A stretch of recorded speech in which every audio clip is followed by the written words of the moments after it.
Hello, welcome to the All or Nothing podcast. Our official sponsors are KR Couriers and Transport Limited. This is a Northwest based courier company delivering all across the UK.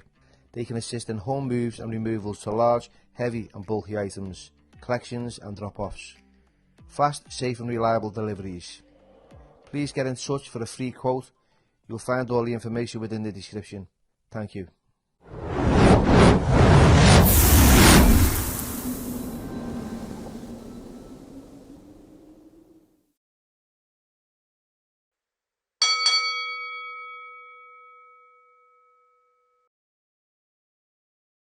Hello everybody and welcome to the All or Nothing podcast with myself, Billy Moore, and today's special guest is former professional boxer and business owner Andy Fowler. Andy, thanks for coming on, mate. No problem, mate. Andy, right, it's a pleasure to have you on. Tell us a little bit about yourself so the audience gets to know who you are, where you're from, what you're about, your career and what you're doing today. Yeah, I'm from Toxteth originally. I lived there as a young kid, got into boxing at the age of 11. Family feeding boxing, I really enjoyed it. It gave me a bit of a purpose in life. I was a bit of a lost kid, as a lot of kids are. I was from a broken home, so I never had much confidence. So going to boxing, I felt like I had a home there, like a little boxing family, and I progressed really fast. I got really addicted to it dead fast. I wanted to be the best straight away. Within like a year or two, I was number one in England. So I just progressed, and I knew from an early age that I wanted to be a fighter. So I just give me whole energy to that. My goal was to go to the Olympics at first. I missed out on 2012, which I thought I was unlucky to, and then I went to 2016, went to the Olympics. Unfortunately I lost. I got drawn as a world champion first fight. That was always a bad luck I have. But I just still went there. I'm still really proud to call myself an Olympian, and obviously I turned professionally. I had a decent career. It was a very short career. I think I got cut a bit soon because I had 2 babies in 11 months with my partner. And my life was a bit too chaos. I couldn't really focus on the boxing 100%. So I said to myself, while my girlfriend's pregnant, we've got a little son who was like 6 months old. I spent some time to give her a bit of comfort because I was always very in terms of boxing first and leaving my partner out with the kids all on her own all the time. So I thought, it's not fair.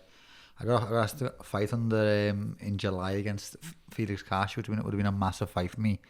It was good pay as well.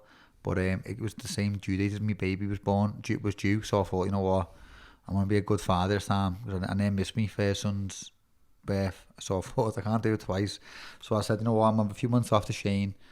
After the baby, then I'll come back. So I had a few months off, and I used to being alone with my family for the first time, and I really enjoyed it. And at the same time, I had more time to put my energy on Supreme. And then so I noticed the more I was putting on Supreme, the more it was growing really fast. And I thought, I can make more money doing this than I can the boxing. So then I had to weigh it up. What do I want to do? Do I want to pursue my dream being world champion, or do I want to just run my business and be a family man? And then in the end I thought, I've got my health intact. Boxing's a dangerous sport. There's a lot of things going on in the sport that I didn't agree with, like drug cheats getting let off, and I just thought, one day this could go wrong. I could get hurt, or I could have long-term problems down the line. So I thought, I cut my losses. I've made a few quid out of boxing. I've bought my house, got a few renters. I'm in a good position. And then now that I'm putting the business first, I'm smashing. The business is flying. Your last fight was with Liam, wasn't it? Liam Schmidt. No, I actually had one more after that. Did you? Yeah. Okay, so but you that was a big one for Merseyside. And you were in with one of the best pound for pound fighters going really in Merseyside now, and you hate him. I did watch that fight. And it was one that kind of like, it could have went either way at one point, which was unfortunate, really. But do you feel that was a little bit of a knockback for you as well? Do you feel like, right, okay, so I'm moving on from this? Yeah, no, to be fair, I took a lot of positives from the fight. I didn't really take the negatives. I thought, it was a close fight. His experience told, and he outlasted me. Liam Smith's very durable, and he does the 12 rounds. I couldn't do 12 rounds. I never had the engine. But I used to drop stupid weight. I'd be dropping like 17 pounds in like 10 days. I was dropping a lot of weight, and when I was getting down to that weight, I used to be able to bully everyone. I was so much stronger, but Liam wouldn't be bullied. He was very persistent. I won the first few rounds, hit him in round 3, and then he hit me in round 5 with a great shot, took a lot out of me. I managed to fight on for a few more rounds, but I was exhausted. I was really tired. But I didn't look at that fight as like, I looked at it as though, I've just mixed it with a top world class fighter. No, you have, and that's what everyone else seen, and I saw, right, because you were in there with someone who's for Canelo, former world champion, the law. Yeah. You know, let's have it right. It's not some fucking bin man from Scotty Road. You're in with a great fighter. You know, that's the reality.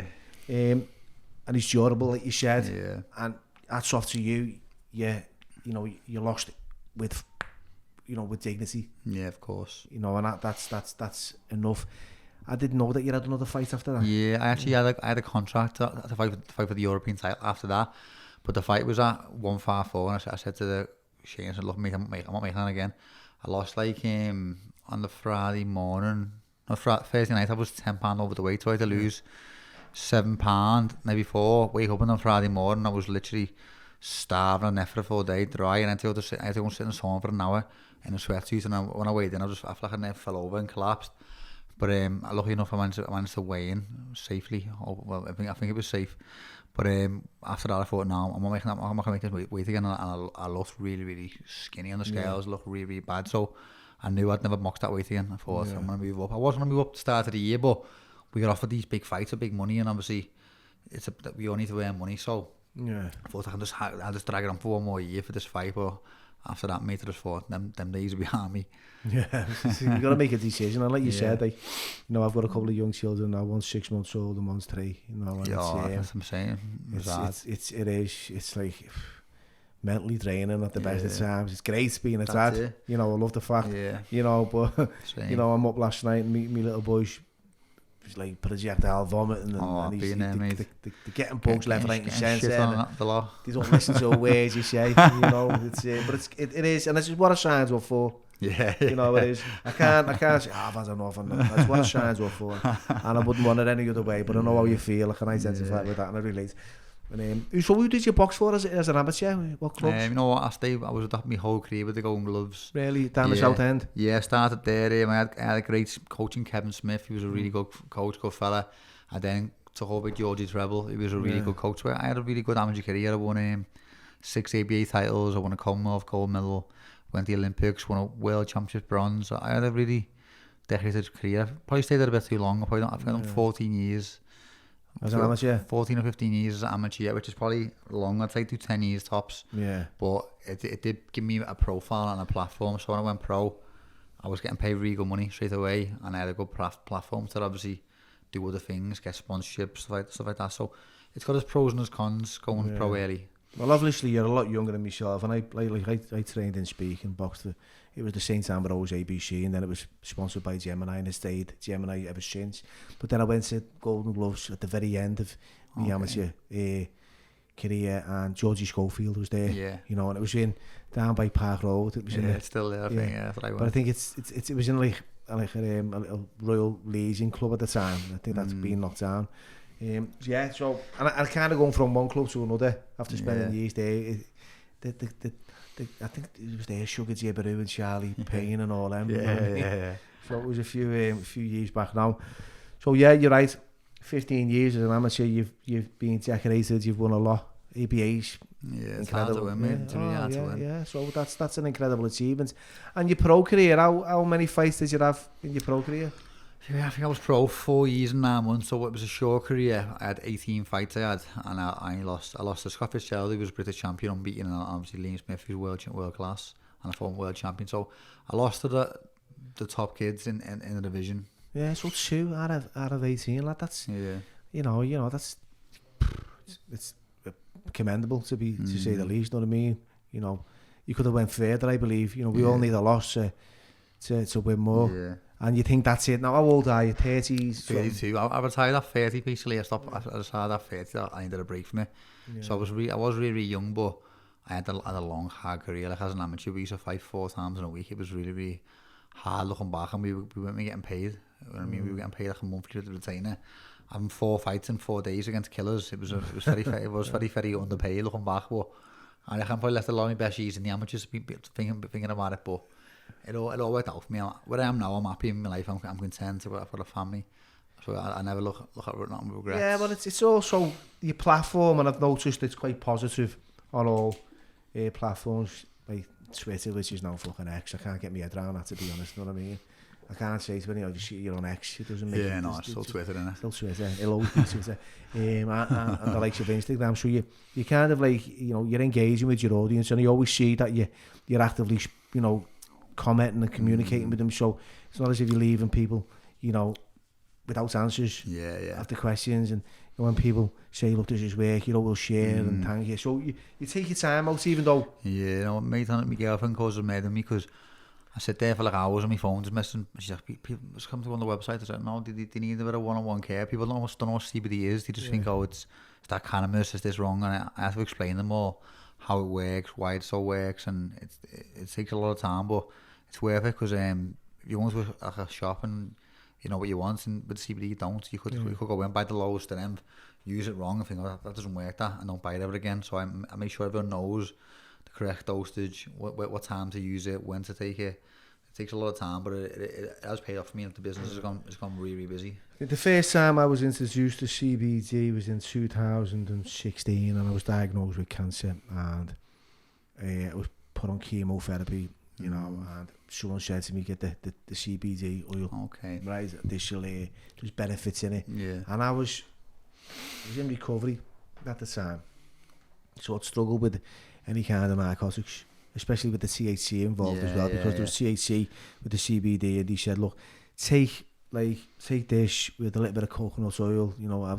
They give me like, everything's had to be acidic, you know, apple cider, you know, keep away from sugar.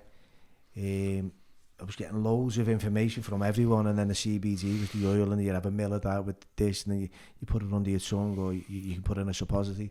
And I had that, as well as the chemo, as well as fucking a shitload of drugs on top of that. You know, I managed to clear it and didn't have a definitive answer on what was right, like, really helping me. No, you'll try anything. You took it a lot. I took a lot, mate. I took crack cocaine, heroin. I took CBD. I took CBD. So and I was spending that much money on the CBD because it was costing me like £400 a month on top of whatever else I was using.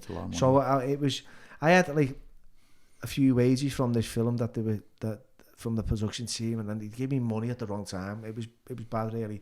I was diagnosed with cancer. I was ready to then go, yeah, lad, there's a fucking big load of money that you've earned off this movie.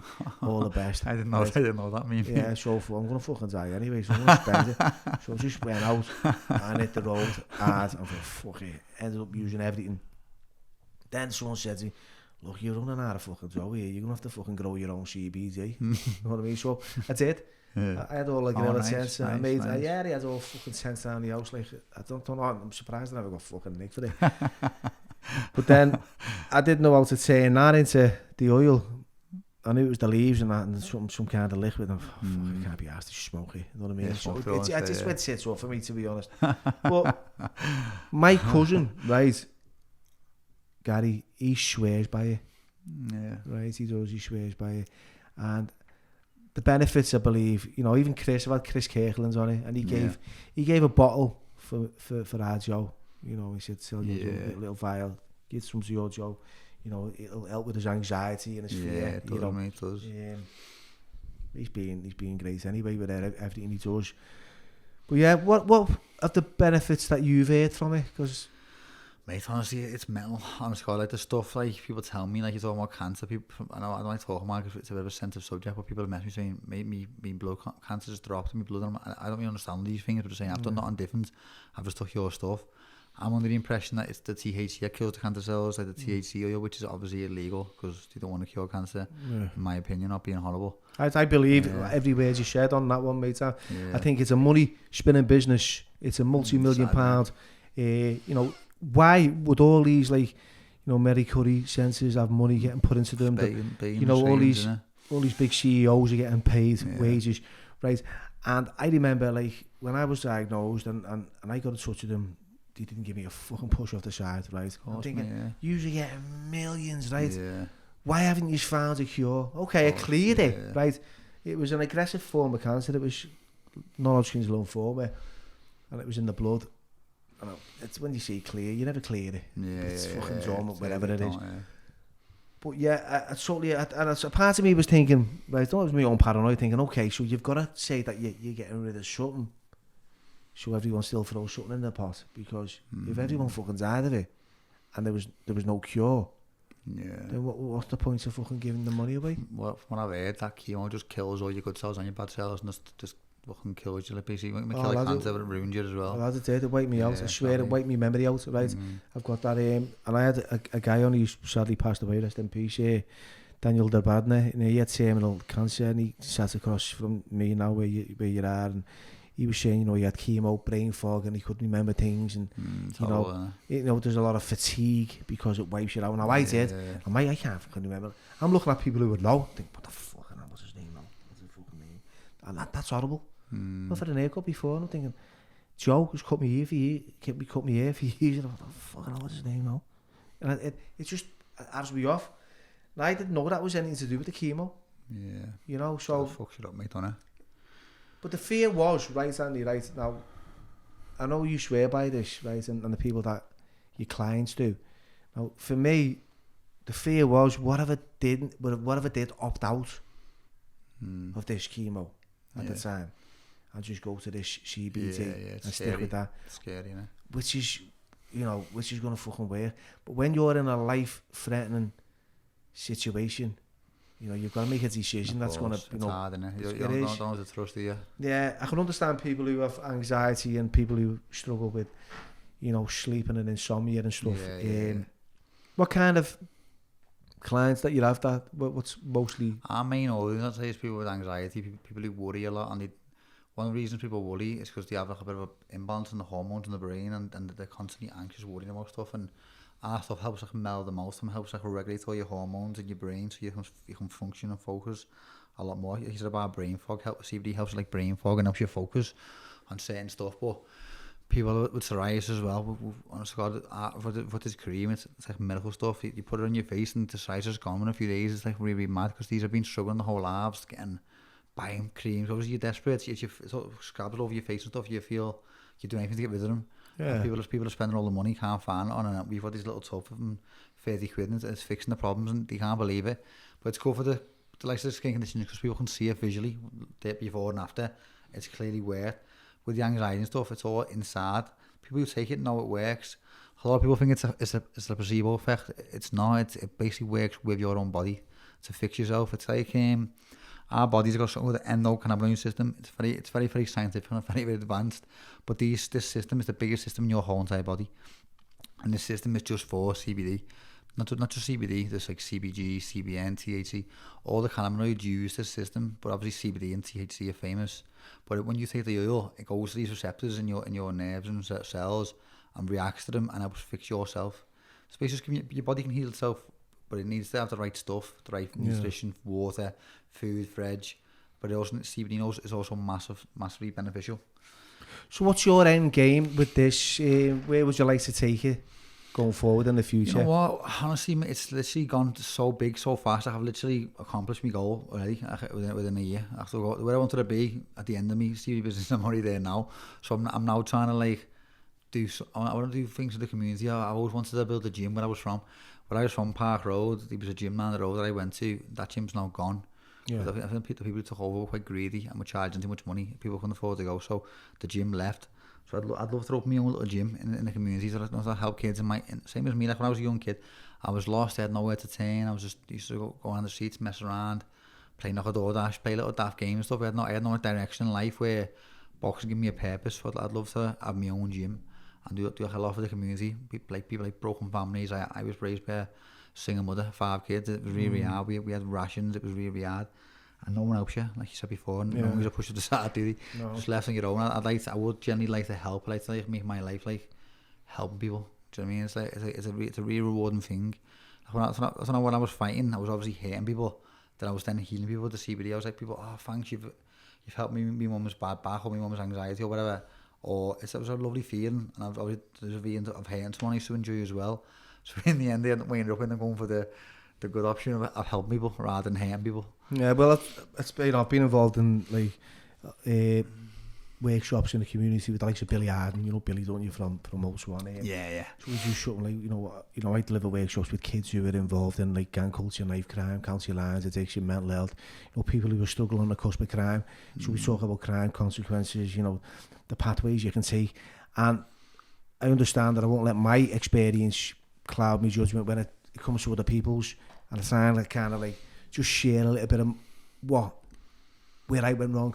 Yeah. Right, because I know, similar to yourself, you know, growing up, I might as well have been brought up by my ma, because my dad was always out bevying, and he was just causing murder when he came in, and the atmosphere at home was unsavoury, to say the least.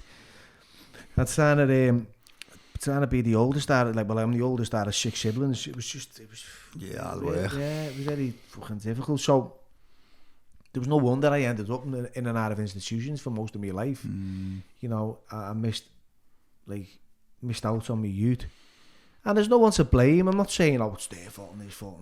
I think there was no choices. The way what you're offering there is like you're offering your community, you know, a bit more than what you were given as a youth, you know, with different pathways, you know. And I think it's great because we do something called weapons down, gloves up, and I think what we would like to, what our outcome is job opportunities. It's nice to get them in and get the discipline, which the routine, the regimental kind of regime that you've got. But then you need, like, where are you going after you leave the club? Like for me, it was like I was going fucking home, and then there was, you know, there was nothing on the cards. There was no skill sets. You know, I never had anything. I never acquired anything. They give us a YTS as kids. Fucking, it was just £27 a fucking week. It was shite. You know, and most of that went on your fucking rent for your ma. So it ends up with nothing. And that's, you know, for yourself, that's something. Is that something that you'd like to? Yeah, I do. Honestly, it's very, very. Have you got a title for it? Have you got something you're going to call it, like the Anti-Fowler Foundation? That's actually planned it about a year ago with the fella, but me and the fella half went our separate ways. He was doing it for me because I thought it's something I'm really, really passionate about. It's giving back. Like, much of you noticed now, I'm sponsoring a lot of young up and coming fighters, and I know how it feels to be like a young fighter and like no one really giving you a push up the start at the start of your career. When I got quite like big, people throw money at me, but when I was young and I had nothing. No one gave me nothing, so the people like that. I'm just be a kid then called Cameron Wong. He's only had 2 fights. I'm sponsoring him. He's a young lad, dead humble, dead down to earth, doesn't drink, dead working like I was as a kid. So I'm trying to give him a little bit of a boost and help him. And he even said to me when I was 15, I used to message you, and now you like sponsor me, which is a nice little story. Yeah, it's amazing, isn't it? Yeah, so I just think it's really, really good to help people. I think it's a really, really rewarding thing to do.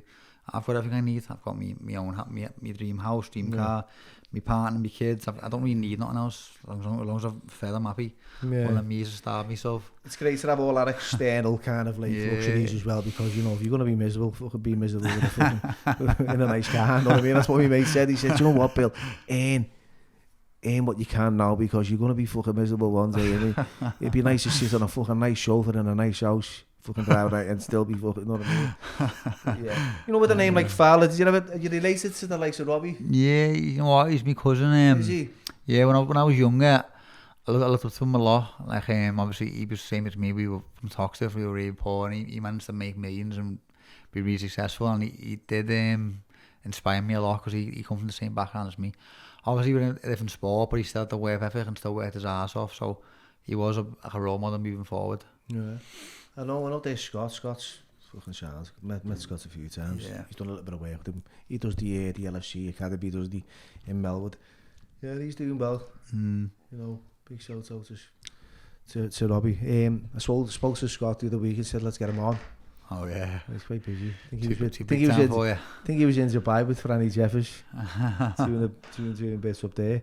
So it's important to you. So you know you've got everything. You feel like you're like a fucking young man, and you've achieved so much. Well done, right? And it's inspiring for young people of the community. You know, because look, I'll be honest, mate. I don't fuck all but be a drain on it. You know, for a long time, and I've got my brother. And when you were talking about like setting something up, I got a message off this the true Geordie, Brian. Right? So he sends me a message of Bill.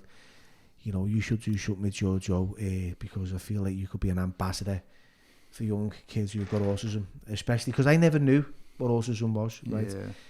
because it was never like airs over in our house. We had our Joe and he was just handicapped, he had a disability, you know, he was there and that was it. And he was in the way all the time when I was a kid, because I just wanted to be a kid and do things. And I had to take him out and he was a little bit of a pain in the ass because he'd run off on me and he couldn't speak and I couldn't commune with him. And it was just difficult, but you know, as you mature and you settle down and you sit off and think, fucking hell, you know, he's the best thing that's ever happened to me. So I thought, okay, the fear was for me, like my mum's getting on, right? And Joe's at an age now where once my mum passes, who's going to look after him, you know? And a lot of people and parents were sending me messages who were concerned about their siblings saying, you know, when we go, we'd like to know that they're going to be safe. It's scary, isn't it? Because they can just get put off into the system. I've seen it, yeah, it's scary. Yeah, you know, and I was like, I had all that fear of, what am I going to do? Because he can be a little bit of an handful and he's set in his ways and, you know, am I going to be able to look after him? And so I put it out there, I'd love to set up like a charity or some kind of like accommodation maybe that can support adults who are, you know, left behind. Yeah, it's sad, isn't it, mate? It is sad. Yeah. And loads of people got behind me. You know, the messages were in the DMs were kind of like, you know, from solicitors and everything. We'll sit down, Bill, free of charge. We'll help you out. And I have all that fear, you know, because I'm on my own doing this, right? Yeah.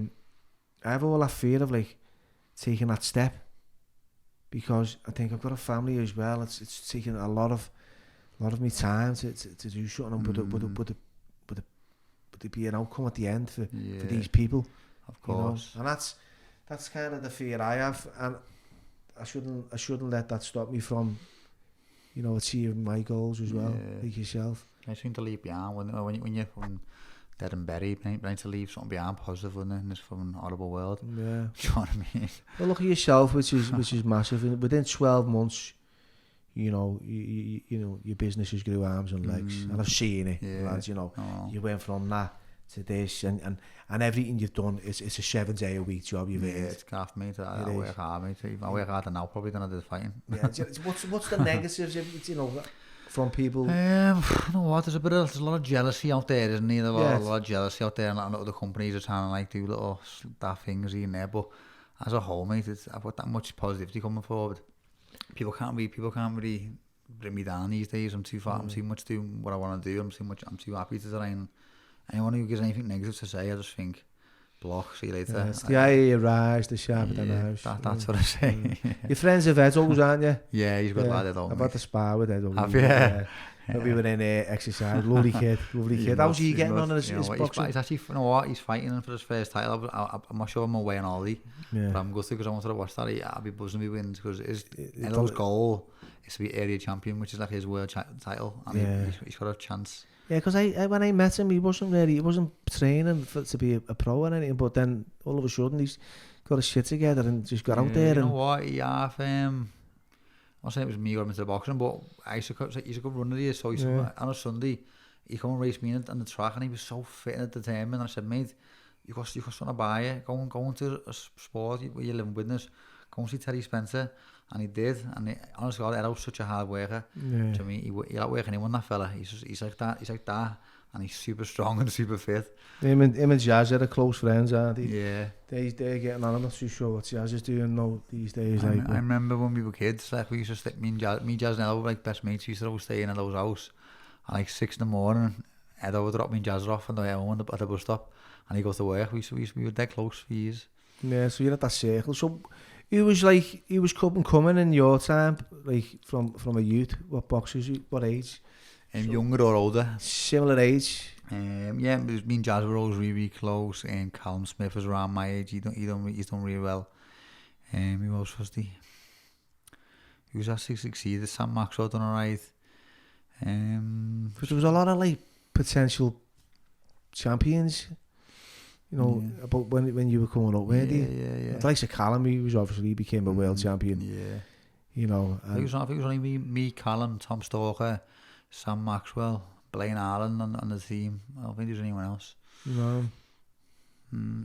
It's hard, mate, to get on that squad. Obviously, Liverpool's a very small place. Like, obviously Liverpool's a fighting city. We always produce champions, but it's a very hard game, the boxing. It's a very hard game. So don't you think you'll ever come back and have a comeback fight? No, it's not really in me anymore. It's like, I think with me, I always said to myself, I was always the first in the gym, the last hour, every session I'd be there before everyone. Yeah. I'd warm up long with everyone, I'd train and I'd do all my core strength. When I used to get off, I used to be the last person in the gym.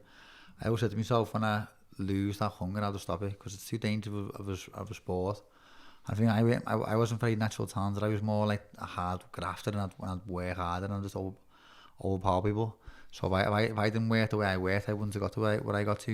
I mean, there's over the years, been a lot of fighters more talented than me, and they've been drinking, eating shit food, and I always lived dead clean. And I've had a good few like ex-boxers on here who have like really like, I'm talking like, you know, over the years, you know, like Courtney Fry, fucking Dynamo, fucking Jazz. There's been a few that I've been on to say name, you know what I mean? Swifty, he's been on, you know, and they say it, you know, at the end of like, you know, obviously they say like boxing's a lonely sport. Yeah. Although you've got your team, you're in that ring on your own. Yeah, and it's no one, you're on your own, aren't you, mate? At the end of the day, I don't like a poster there about boxers. Like, they should be more selfish boxers. Some boxers are afraid to lose to the coaches, but the coach is going to take you so far sometimes. You reach your level with that coach. You need to progress for your career, or even if sometimes a change is good, just a fresh pair of eyes and a fresh approach gives you a new lease of life. I think there was a question that you were answering that, you know, there was a few boxers whose careers have ended or that were still fighting that wanted to know what was life like after boxing, and what was your answer to that? I think a lot of them, I think what it is, and I understand it, when you're fighting, you've got this vision in your head, this goal, and then when you like come to the end of it and you haven't reached it, or even if you have reached it and you've retired, it's a bit like, what's next? And then there's not really no focus, or all the skills people develop as they come up through the youth, we don't really get them skills because we're just always fighting. Yeah. So it's a bit of a like, can be a bit depressing. I have a day sometimes, I'm like, what do I do today? There's nothing to do. My kids are in nursery. What do I do? Do you know what I mean? So it's a bit like, you know what I mean? Do you find yourself just fucking like lost? Yeah, well, obviously, lucky for me, I've got the business. I think, you know what? I go down the office, I help the staff pack all the orders, or I go and promote something, or I go and meet someone who's working with us, and I can network. But if I never had that, I'd be like, obviously I'm financially secure, so I don't need to work.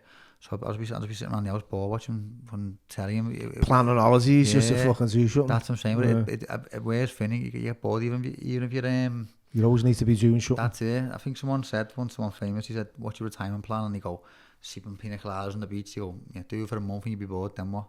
And you're a bit like, that's how it goes. You've got nothing to do. You need to have a bit of a goal in life. I think they said the secret to happiness is having a goal you can't achieve. So you're always striving towards something, and you're always focused and you're always active.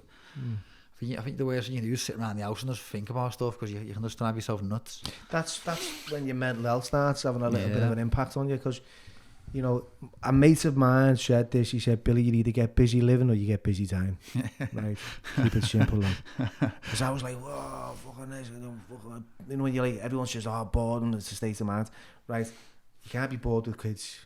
No, that's it. They keep me occupied as well, mate. I don't know if you're like this, mate. I always think I'm on my own in this one. I think, why the fuck? My missus cleans up and fucking fight. I turn around instead of fucking bomb sites. I'm like, why the fuck? I'm standing on toys here and put them away.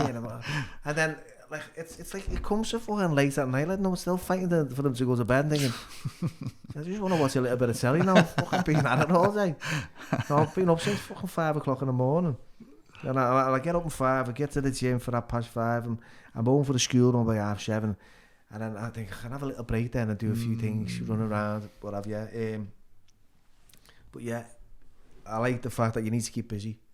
You need to get busy, because the worst, you know, the worst enemy you've got is centered right within your thinking, and it's here between your shoulders, and it's called your fucking head. Yeah, you know I what agree, I mean? And I know from experience, and I've done loads of courses, and you know, you can have thoughts that come through the back door of your mind and speak to you like you're a piece of shit and put you down and tell you you're not worth it, and that's when all that depression and fear and anxiety comes in, and it's fucking dealing with it. Yeah. You know? So right, I know you're massive on this CBD now, because that's what your platform is about, and I also see that you're quite a bit of an activist when it comes to like fucking all the transgender movements and you know, and I'm pretty fucking like-minded, to be fair, you know what I mean? What's getting taught in schools, because I'm like that to my, like, fucking Disney. Like, there's a few things on there I think that's a bit suspect, you know what I mean? I'm not fucking, don't be watching this. And then you feel like you're in the wrong, or what are you in the right, because you're trying to, but we've got to be this, a pronoun, and like, I can't be honest with it. No. Right, then you've got fucking YouTube boxers, then you've got a lot of... The world's gone mad, isn't it? It has, right, and look, I totally agree with a lot of stuff that you put up there, because it's quite, you know, I seen something, it was on another fucking platform with this fucking fella with a fucking little book saying in Zaddy's belly. I posted it, yeah, and I'd seen that on something that was what the fuck? Yeah, no, what, mate, I'm a proper conspiracy theorist, me, and like, I think we're getting proven right over and over again, mate. Like, I feel as though the government want to weaken the population. They want men to be less masculine and easier to control. I think all this LBG, whatever it is a bit of a, they're trying to push it too hard. Yeah. People want to be gay, lesbian, transgender, good luck to them all. I would never judge no one, but don't try and force on the kids and try and make everyone accept that. Like, no one's really that bothered. People are like, we've got our own lives, you good luck to you, crack on. But it's getting through down our throats, and teaching kids in school it's okay to be this, it's okay to be, you want to be a boy, you can be a boy. No, you can't. You're born what you are. Yeah.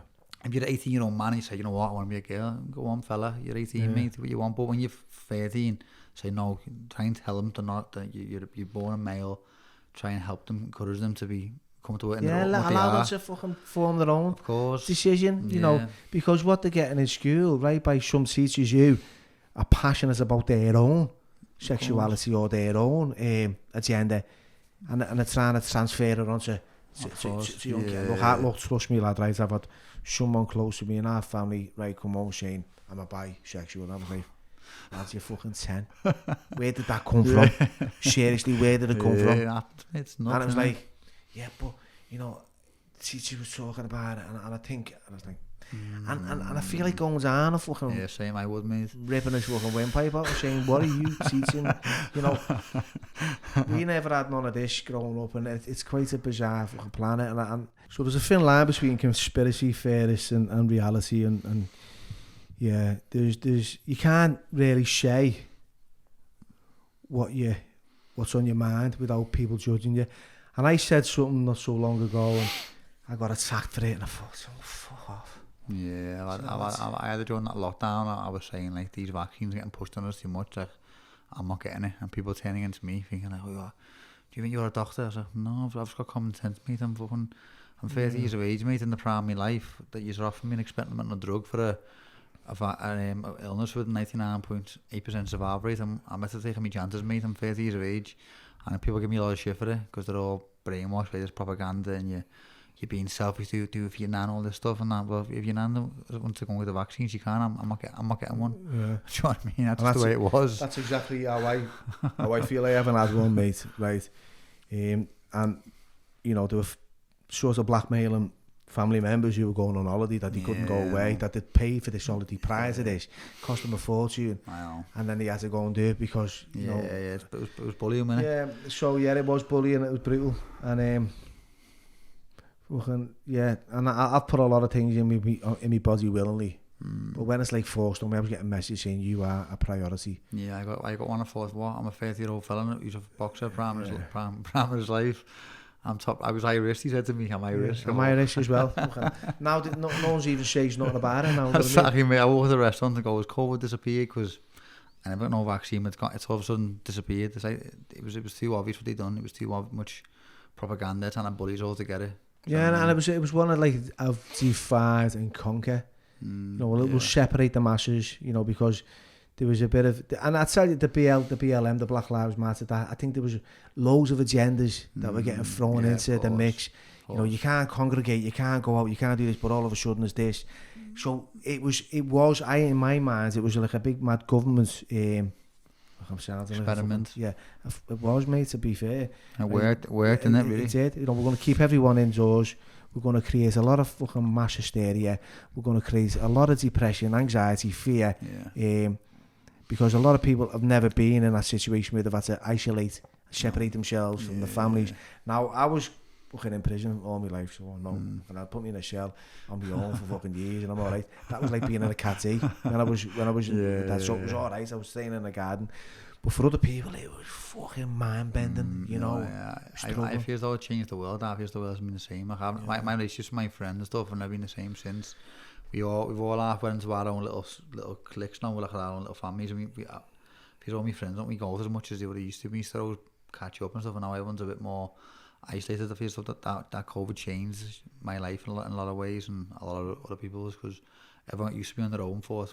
No, I actually don't mind being my own little family, and everyone just started being a little bit more antisocial. Yeah, you say sometimes, like I had a guy on last week who was, I always shout out like a little pill of wisdom, and he said, keep your circles quite small, you know, because like I've learned that recently, you know, the people you think you can trust, you know, kind of just bite you on the foot. Same, mate. I've had the same experiences myself. I think since I've retired, I've seen a few people's true colours, like who were around me for the fame and the boxing, and you don't hear from them these days because you're not fighting anymore. Yeah.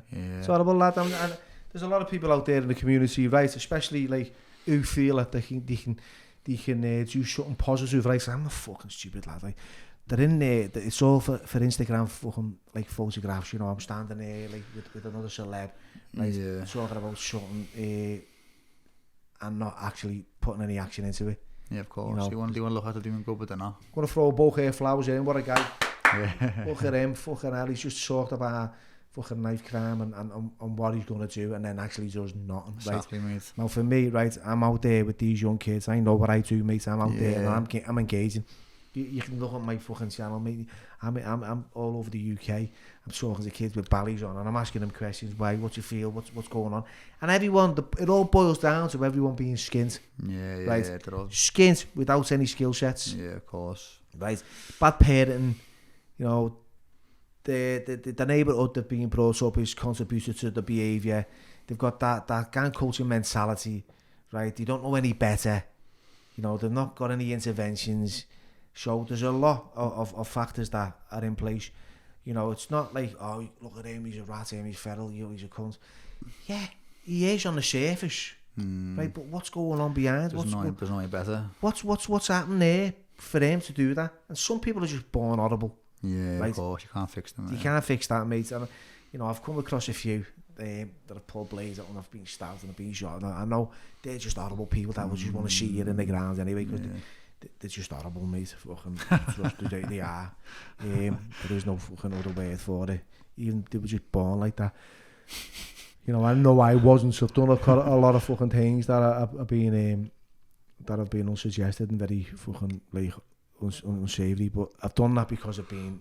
I'm not saying to make it any different, but I've been fueled by an addiction. Right. I've been clean for a very long time. Like that. Yeah. And you know the mad thing is, I haven't been to prison. I haven't been nicked. Right. I haven't had anyone knocking at the door. So there's obviously something that I wasn't doing before that I'm doing today, which is quite right. So yeah.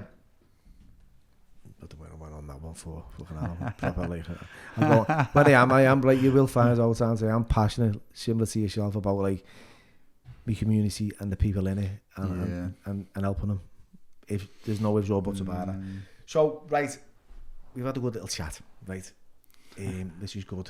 Fucking up and down. It's gone from boxing, CBD, to conspiracies, to fucking transgender, LGBT movement, BL. It's gone off everything. Yeah. Right, we've covered a lot of things, but it's only you say, right, what's on your mind. Yeah. Right. Which sound, because there's a lot of people out there that want to say what's on your mind, but haven't got the courage. Yeah. Because you want to save face. It's cost me a lot of money, probably, because during that COVID thing, when I did speak out against the vaccine, I lost a lot of followers. I got my account shut up on Instagram and messaged me saying we're going to delete your account. So I had to have back down a bit because I thought, you know what, I need my profile. This is making me money for my business and whatever else. So I had to have back down a bit because I thought, you know what, they are saying you can't beat them, mate. Just, you know what I mean, doing them type of thing. So I just had to have shut up. But as a whole, I can't at myself. Like, so you got bullied, basically. Yeah, they said to me to do it again, delete your accounts, don't mention the vaccine again, basically. I don't want to delete your account, and I thought, I can't afford to lose my account. It took me years to build that. Yeah. But I am very vocal on what I believe. I feel as though a lot of people with high profiles don't don't speak up, and they all say it behind closed doors, but they're scared to say it in public, which I think there's a shit asses, and I think the reason the world's going the way it's going is because everyone's keeping themselves quiet, everyone's scared to speak out. You know what I mean? It does make you get a bit of a black sheep when people do turn against you, but the good people, the real ones who are half awake to the world, will stand by you and have a lot of respect for you as well. Yeah, fair play. Okay, so we've come to the end, right? Because otherwise we'll just be chatting. We'll be inventing stories. Right, we come to the end of the podcast, mate. It's nice to have you on. But I always ask the guest the question, it's a pearl of wisdom, right? So what would you say to a young Andy Fowler now, coming through the doors of life? If you had an opportunity to pull you aside and go, look, little Anthony, fucking let's have a word here, mate, you're going down. You know, is there anything you would say or offer yourself? It'd be hard to just summarise it all in a few quotes, like, but I always believe the harder you work, the luckier you get in life. The harder you work, the luckier you become, and that always worked for me. I always outworked everyone. I always made sure that I won every run. I lifted any heavier weights. I tried to spar extra rounds. I tried to study more fighters. I tried to listen to my coaches. I always said, like, I'm gonna give 100% to every single day, even if I don't feel like it. Monday, Tuesday, you're fine. It's to start Wednesday, Thursday, Friday. You start aching. You want to like, I might leave today, but I thought no. I'm gonna have no regrets. I'm gonna put 100% into every session, and that's what I've done, and it worked out for me. So I do believe any young kid out there who's got a goal and works at it every single day. It can take 10 years to be an overnight star. You can put 10 years of grafting, get nowhere. All of a sudden, you get your moments. You win a big fight. Your life changes. So just be determined and just take every day as it comes. And remember, life's a marathon, not a sprint. Don't expect to get results within a year or two because you're not going to get it. Brilliant. And with that, thank you very much. Nice one, mate. Thanks very much. You're welcome.